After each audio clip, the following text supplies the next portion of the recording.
Kumain ako ng dirty ice cream. Ang sarap pala. Sarap ng dirty. Charot.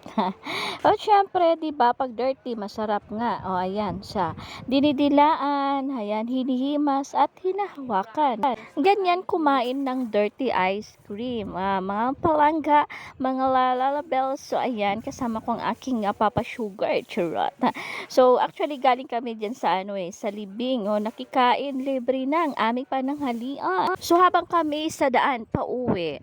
So may nadaanan kaming ice cream kaya sabi ko bibili ako kasi sobrang init. Init ng ulo, init ng katawan, cheresh.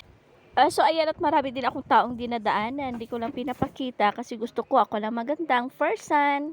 Syempre ayaw ko sila makita sa vlog ko, char. So actually kaya na po guys, malapit na siyang matapos. Ang haba-haba pa ng lalakarin. Sabi ko kailangan maubos ko to bago dumating ng bahay.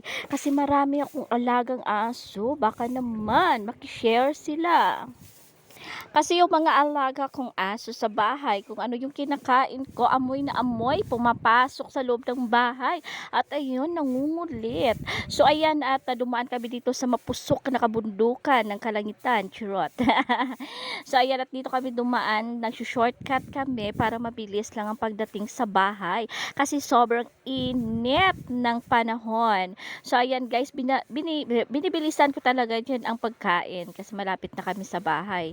Sabi ko kailangan maubos ko na to kasi kahit malayo pa kami, mga 1 kilometer pa yan, amoy na nila. So ayan, at wala akong magawa. Nagkikipag kulitan ako dyan sa aking sugar papa. Sabi niya, sige ka, iwan kita. Ewan ko sa kanya, bahala ka, iwan mo yung pagsisisihan mo. Oh. So ayan, at ayan, malapit na talaga sa katotohanan.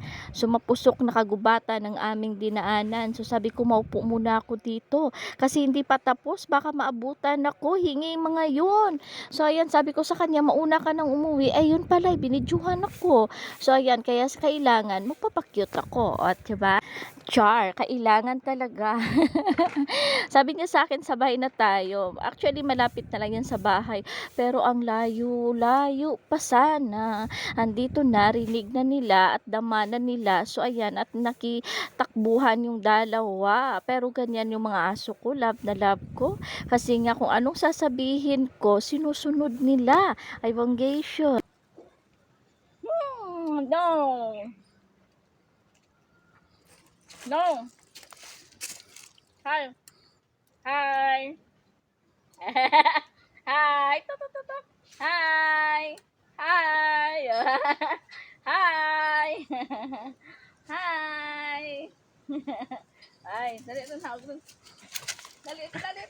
So, ayan po ang aking mga alagang aso. Kaya sa inyo guys, mahalin nyo ang mga alaga nyong aso, ha?